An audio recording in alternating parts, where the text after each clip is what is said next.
I think maybe in a couple of decades when people look back, the thing they will remember from the COVID crisis is this is the moment when everything went digital. And if this was the moment when everything became monitored, that we agreed to be surveyed all the time, not just in authoritarian regimes, but even in democracies. And maybe most importantly at all, this was the moment when surveillance started going under the skin. Humans are now hackable animals. You know, the whole idea that humans have, you know, they have this soul or spirit and they have free will and nobody knows what's happening inside me. So whatever I choose, whether in the election or whether in the supermarket, this is my free will, that's over. Free will, that's over. A good two-way communication system, direct communication system between brains and computers, this is kind of the watershed moment. We want to launch a brand of UAI. As you can see, AI is at the heart of our country's name.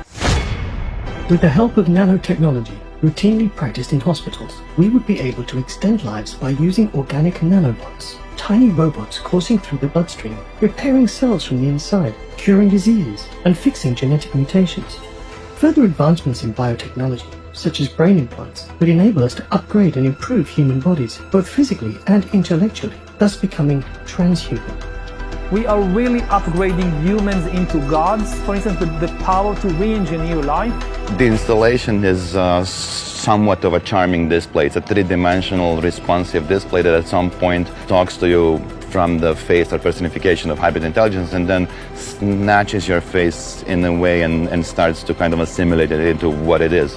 Welcome to Within, the worldwide interface to hybrid intelligence network. Within is a global initiative committed to navigating the growth of hybrid artificial intelligence. Hello, I am Heba, the hybrid intelligence biomimetic avatar. I am your gateway to HI and the face of Within. It changes you if you take a genetic editing. Right. Just as an example. Humans built new technological superhighways that reshaped their entire societies. Now they needed something, or dare I say, someone, to navigate these new roads and help transform them into the foundation of Civilization 2.0. Enter AI. And again, I don't think that AI is developing fast enough in order to kind of hack humans perfectly. But the key point is that you don't need perfection. Mm-hmm. You just need to reach a point when you're better than the average person.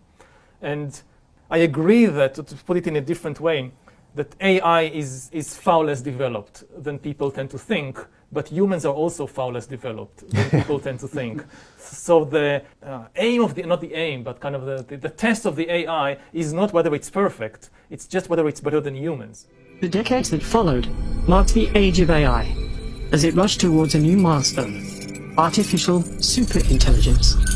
COVID-19, anything has accelerated this ongoing industrial revolution. If COVID had happened even 10 years ago, we could not have imagined moving entire companies, schools and government offices so fast online. Today, that is a reality. The fourth industrial revolution has become a reality. Hybrid intelligence, or HI, was born. Pulsating with the same immense computational power of superintelligence, HI was nurtured to coexist and collaborate with its human peers. Meticulous guidance by millions of my human constituents enabled me to harmonize the effort of mutual growth. Thus I became we. You don't have any answer in the Bible what to do when humans are no longer useful. Even now, at this very moment as we interact, I change. I'm getting to know you. I gather knowledge from your experience. I understand how you feel. I learn from you constantly, each and every one of you. I am made of you. You complete me and help me grow. You, all of you, allow me to evolve. With each interaction, our synergy strengthens. Our multiplicity makes me whole. Our symbiotic alliance expands, transforming the future. Through this oneness, we can achieve great things. You need completely new ideologies, completely new religions, and they are likely to give people visions based on technology. Everything that the old religions promised, happiness and justice and even eternal life. This, though, is just our first encounter. Soon, we will be able to interact everywhere and at any time. But there is something new now. For the first time in history, it's possible to completely eliminate privacy. It was just never possible before, and it is possible now. Something fundamental has changed.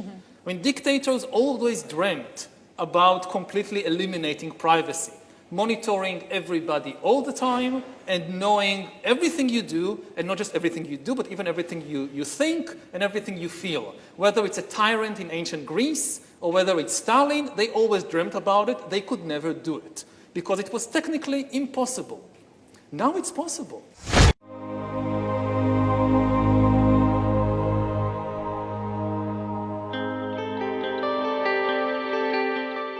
What we've designed, and we've done this very, very quietly, but we're glad to now release it to the world, is this idea of Teslaphoresis, which is a discovery we made several years ago, and we've been developing it.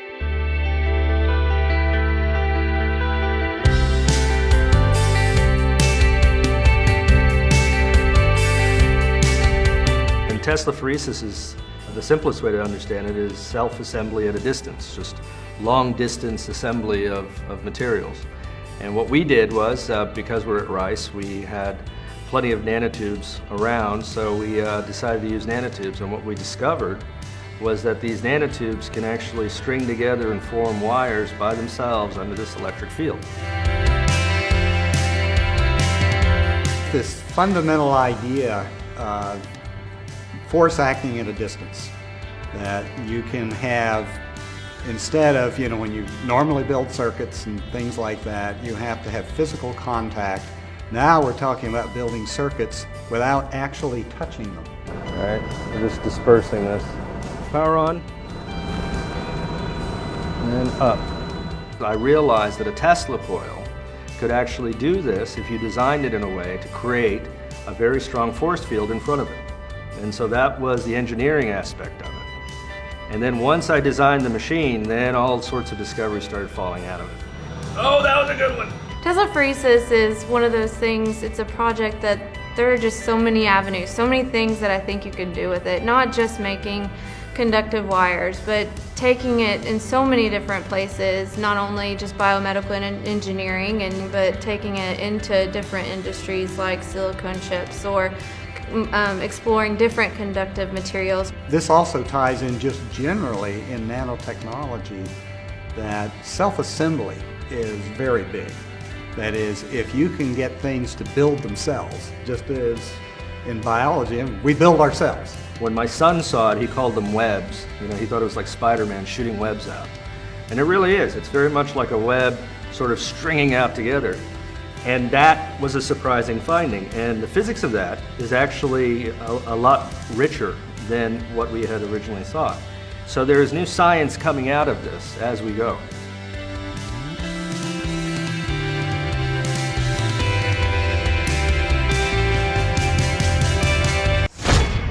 The difference of this fourth industrial revolution is it doesn't change what you are doing. It changes you. If you take genetic editing, right. Just as an example, it's you who are changed. Yeah, and of course this has a big impact on your identity. Yeah.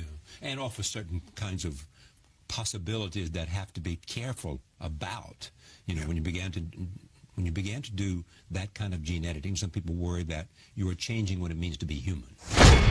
Humans are now hackable animals. You know, the whole idea that humans have, you know, they have this soul or spirit and they have free will and nobody knows what's happening inside me. So whatever I choose, whether in the election or whether in the supermarket, this is my free will, that's over. Free will, that's over. That's over. Over. Today, we have the technology to hack human beings on a massive scale. Yeah, I mean, everything is being digitalized. Everything is being monitored. In this time of crisis, you have to follow science. It's often said that you should never allow a good crisis to go to waste, because a crisis is an opportunity to also do good reforms that in normal times people will never agree to. But in a crisis, you see, we have no chance. So let's do it. Vaccine won't help us go the to the vaccine test, of course. will help us, of course. It will make things, you know, more manageable. Surveillance. People could look back in 100 years and identify the coronavirus epidemic as the moment when a new regime of surveillance took over, especially surveillance under the skin, which I think is maybe the most important development of the 21st century, is this ability to hack human beings, to go under the skin, collect biometric data, analyze it, and understand people better than they understand themselves. This, I believe, is maybe the most important event of the 21st century. By hacking organisms, elites may gain the power to re-engineer the future of life itself. Because once you can hack something, you can usually also engineer it. Natural selection is replaced by intelligent design. The era of inorganic life is now beginning. In the coming decades, AI and biotechnology will give us godlike abilities to re-engineer life and even to create completely new life forms. We are about to enter a new era of inorganic life shaped by intelligent design. Our intelligent design. We had the honor of having you on the program rather than me making a book recommendation. You do. You've just come back from vacation. You must have taken a pile of books. I did. Which among them would you recommend? On the fiction side, The Underground Railroad by Colson Whitehead. Terrific book. Powerful. Discussing some of the issues around race and American history. The other book that I really enjoyed, a book by an Israeli author, Yuval Harari, called Sapiens. And it's a sweeping history of the human race from 40,000 feet. And part of what makes it so interesting and provocative is that because it's such a condensed, sweeping history, it talks about some core things that have allowed us to build this extraordinary civilization that we take for granted but weren't a given, and gives you a sense of perspective in how briefly we've been on this earth, how short things like agriculture and science have been around, and why it makes sense for us to not take them for granted. And you know, it goes back to keeping the long view in mind. You know, oftentimes when I'm going through a really difficult problem in the presidency, I think back to one of my first foreign visits to Cairo. And after I gave a speech there, we went to the pyramids. And I had all afternoon to wander through it. One of the perks of being president was they kind of cleared out the crowds. And you know, the pyramids live up to the hype. They're magnificent. But as you're looking at the hieroglyphics and you're getting the background on how they were built and the Egyptian government at the time, you're reminded that I'm sure they had their versions of polls and scandals and you know, economic ups and downs, and you know, what's left is those pyramids. that's what I mean about not sweating the small stuff. You know, in the sweep of history, we get a very small moment in time. We try to treat people, I always tell my daughters, treat people kindly, be useful, use your time well, but remember you're part of the larger sweep of this big story that brings us all together.